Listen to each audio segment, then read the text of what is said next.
A vida no oceano é algo realmente grande, e isso tem a ver com seus vastos e diversos habitats.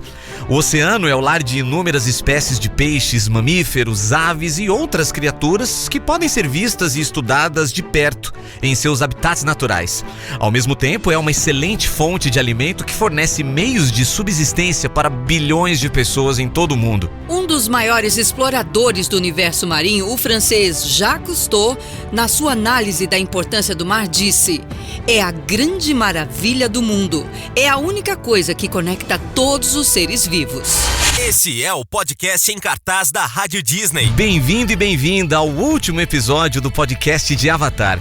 Existem dois eixos fundamentais em Avatar: o Caminho da Água. De um lado, os laços familiares e do outro, o oceano, onde esses laços se fortalecem e se constrói o enredo. Os Na'vi têm uma conexão direta com essa fauna, agora localizada nas profundezas do mar. Peixes, raias e até baleias são retratados pelas lentes de James Cameron com um nível de detalhe e realismo que surpreende.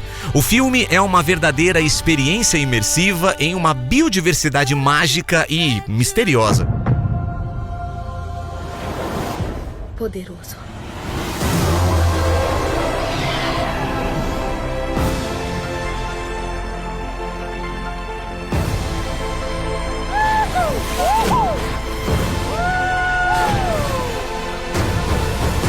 James Cameron reinventa tudo o que se sabe até agora e molda algo absolutamente diferente. É uma verdadeira aventura sensorial. O diretor de Titanic alcança um novo nível de imersão do ponto de vista audiovisual, a ponto de ser impossível para nós sabermos o que é real e o que foi criado digitalmente. Aquele cenário natural e esplêndido que era a floresta guardada por Eywa, a divindade Na'vi, serve como um prelúdio para conhecer outros cantos de Pandora e outra tribo. O Caminho da Água corre ao longo das margens do mar e nas profundezas dele. James Cameron, diretor de Avatar, dedicou a sua vida à pesquisa oceânica e passou os últimos anos explorando o fundo do mar. Na verdade, Cameron é responsável pelo desenvolvimento do Deep Sea Challenger, um submarino de mergulho profundo projetado para explorar o Abismo Challenger, o ponto mais fundo conhecido na Terra. O seu trabalho e colaboração constante com o National Geographic é complementado por seu papel como cineasta. De fato, é possível pensar em Avatar como um documentário de fantasia. Bom, a gente conversou aqui com a jornalista integrante da Liga das Mulheres pelo Oceano, a Paulina Chamorro. Ela faz parte de um movimento com mais de 2.500 mulheres que se uniram para lutar e defender os oceanos. Legal demais essa iniciativa, né, gente? Então, ouve só o que ela falou sobre esse ecossistema tão importante aqui para nós. Bom, o oceano é o responsável pela vida na Terra. Os seres vivos saíram do oceano. A nossa respiração, metade do oxigênio que a gente respira hoje vem do oceano. A água produzida em todo o planeta, a água doce, também vem do oceano. Ou seja, a vida saiu do oceano e ainda depende do oceano. Os oceanos regulam o clima, absorvem grande parte do dióxido de carbono da atmosfera, retém 97% da água também do planeta e abriga 97% de sua biosfera.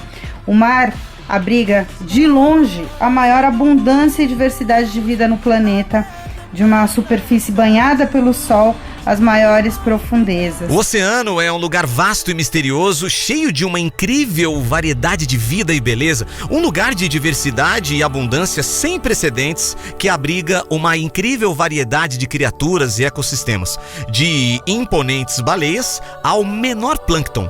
Na água, a luz viaja muito mais lentamente do que no ar, de modo que as partículas líquidas rapidamente se espalham e a absorvem. Quanto mais fundo você for, menos luz estará disponível.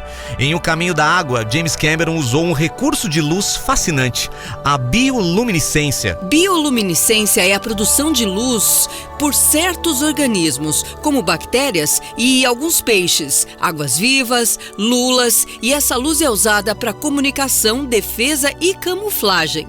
Acredita-se que a bioluminescência seja a principal fonte de luz para as criaturas do oceano profundo. Bom, a bioluminescência é a capacidade que alguns organismos têm de emitir luz. No mundo terrestre, um exemplo bem conhecido são os vagalumes, mas é no oceano que ela é bem mais comum e uma ampla gama de organismos tem essa capacidade, de bactérias a algas, de peixes a moluscos, entre muitos outros tem essa capacidade. A bioluminescência é o resultado de uma reação química e é utilizada pelos organismos como uma forma de comunicação que pode variar de função de espécie para espécie. Por exemplo, ela pode ser utilizada tanto para atrair presas ou parceiros sexuais, como também para mimetizar com o ambiente ou espantar predadores. É muito bonito, é realmente algo muito bonito e hipnotizante de ser visto. São as famosas marés bioluminescentes, em que algas bioluminescentes se encontram na superfície do mar, próximo à praia, e o resultado é simplesmente maravilhoso. À noite, são ondas que brilham. Assim como a primeira parte se concentrou na floresta, no Caminho da Água, James Cameron nos coloca em manguezais. Os manguezais são um tipo de habitat das zonas úmidas costeiras encontrados em regiões tropicais e subtropicais em todo o mundo. Eles são uma parte importante do ecossistema, fornecendo abrigo e alimento para muitas espécies. Exemplos podem ser encontrados no Caribe, Sudeste Asiático, Austrália, África do Sul, Índia e Ilhas do Pacífico. A saúde do planeta também depende dos manguezais. Essa vegetação que se junta, na mistura do rio, da água doce com o mar, e cria a maior barreira de proteção, cria também elementos de absorção de carbono, mantém e retém parte importante da vida marinha. Pelo menos 90% da vida marinha começa nos manguezais, desde espécies que escolhem esses ambientes para deixar os seus ovos, para ter o nascimento dos seus descendentes nesses ambientes. Lá eles crescem e muito mais para frente eles se lançam para o alto mar. Então os manguezais, eles são uma fonte de vida, é um caldeirão de biodiversidade e de preservação. Os manguezais são uma peça-chave para salvar o planeta. Eles são um conector natural entre a Terra e o oceano. Eles fornecem habitat perfeito para muitas espécies de vida selvagem e protegem as costas da erosão e inundações. Os manguezais também absorvem 5 vezes mais carbono do que outras florestas, ajudando a reduzir os efeitos das mudanças climáticas. Os testes pelos quais Jake, Neytiri e seus filhos passam, tudo isso presente neste filme, são uma ruptura emocional na trama. Essa história é o reflexo da necessidade de cultivar laços estreitos, profundos e nobres até. Na trama, encontramos momentos em que vários aspectos das experiências de uma família são refletidos, a tal ponto que O Caminho da Água foi considerado como o filme mais emocionante de James Cameron. Essa abordagem também se reflete no mundo animal, mais precisamente no universo marinho. Bom, o importante aqui é ressaltar que o reino animal é muito diverso. A gente está falando de peixes, répteis, mamíferos, aves, insetos, ou seja, milhões de seres vivos, o que dificulta algumas generalizações aí de comportamento. Porém, de uma forma bem geral, a gente categoriza o que chamamos de relações ecológicas, ou seja, são as interações entre os seres vivos. As relações ecológicas podem ser dentro de uma mesma espécie, que é chamada de intraespecíficas, ou entre duas ou mais espécies diferentes, que são chamadas de interespecíficas. E além disso, essas relações podem ser harmônicas ou desarmônicas. O Caminho da Água é uma grande ode ao oceano e, para James Cameron, uma verdadeira composição poética e, ao mesmo tempo, um verdadeiro alerta para proteger esse recurso. Há um chamado para que nos tornemos guardiões dos oceanos e da natureza em geral. Na Nova Zelândia, existe um conceito dentro da cultura maori chamado kaitiaki. Fala da importância de proteger e gerir os recursos da Terra e considera que os seres humanos estão interligados com o nosso ambiente. Por isso, devemos garantir o respeito, a responsabilidade e a sustentabilidade nessa comunhão. Agora fica a pergunta aqui: precisamos desse chamado de despertar para perceber o que temos e estamos negligenciando? Eu acho que esse chamado para despertar, a natureza já está nos dando diariamente.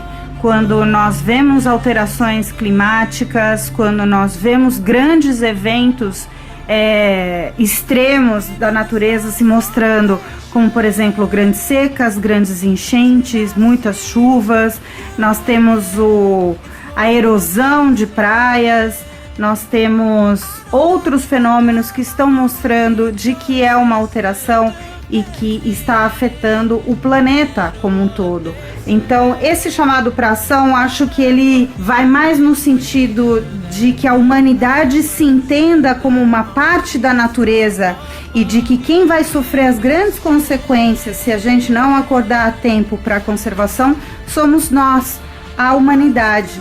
O planeta, ele vai se regenerar, o planeta, ele vai conseguir ter uma nova vida, né, vamos dizer assim. Mas quem vai sofrer as grandes consequências se a gente não acordar a tempo somos nós. Então acho que o grande chamado vai nesse sentido. James Cameron escreveu que o Oceano de Pandora é provavelmente muito semelhante ao que o Oceano da Terra era, pelo menos em termos de abundância. É complicado a gente colocar de diferente nessa perspectiva, porque já rolaram algumas extinções em massa que diminuíram drasticamente a biodiversidade, mas ela se recuperou. A vida na Terra começou no oceano. E desde então, o oceano tem sido um grande repositório da biodiversidade do planeta. É o lugar onde a gente tem mais espécies, onde a gente tem mais vida natural no planeta. Mas ainda assim é desconhecido, é vastamente desconhecido. E a gente está perdendo espécies em tempo recorde, possivelmente perdendo espécies antes mesmo de conhecê-las. E isso é muito triste.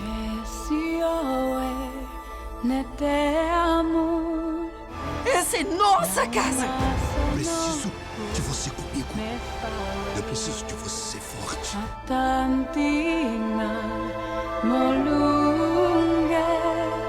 Ao longo dos anos, a mensagem de Avatar tem sido de unidade, aceitação e respeito mútuo, independentemente das nossas diferenças. Ajudou a construir pontes entre pessoas de diferentes culturas e crenças. Ele tem sido elogiado por sua mensagem pensativa e poderosa e tem sido até mesmo usado como uma ferramenta para espalhar uma mensagem de paz e compreensão. O filme inspirou muitos a defender o que acreditam, a serem corajosos, a não ficarem em silêncio, a enfrentar a injustiça e nunca perder de vista os nossos sonhos. Ensina-nos sobre a importância de proteger o planeta e os seus ecossistemas, mostrando as consequências das ações humanas. Ela nos desafia, questiona os nossos esforços para proteger o ambiente e é também um lembrete do respeito que os povos indígenas merecem. Avatar nos encoraja a pensar além da nossa própria experiência e a considerar como nossas ações afetam tudo ao nosso redor. Depois de mais de uma década e com a estreia da sua segunda parte, é um mapa que nos convida a conhecer as maravilhas do nosso próprio mundo e que nos guia para o caminho de nos conhecermos como espécie. Esse foi mais um capítulo de Avatar, o Caminho da Água, e logo logo a gente se encontra aqui. Foi um prazer enorme estar aqui com você em mais um episódio do podcast Em Cartaz Rádio Disney. Eu sou um grande fã de Avatar e tenho certeza que você conseguiu viajar junto com a gente nesse mundo incrível. Eu sou Diego Baroni, muito obrigado, Paty, pela parceria, obrigado você por ter ouvido e a gente se encontra no próximo episódio. Esse é o podcast Em Cartaz da Rádio Disney.